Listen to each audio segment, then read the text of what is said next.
Hi there, we're working on the TH sound. TH is pronounced th, so it's really important that you put your tongue between your teeth.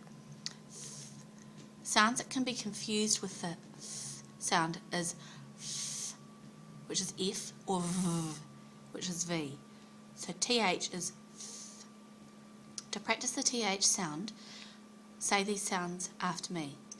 Oo, th, oo. E, th, e.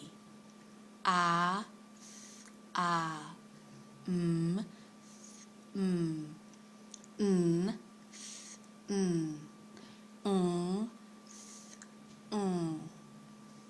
Th, The sound is made when the back of the tongue pushes up to the roof of your mouth and touches the soft palate, which is the soft part at the roof of your mouth down the back.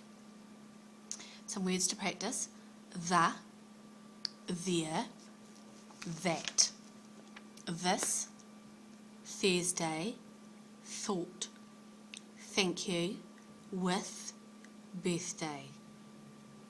Sentences to go with the TH sound.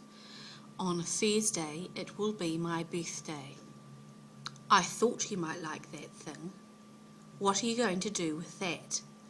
This is my fine, feathered friend.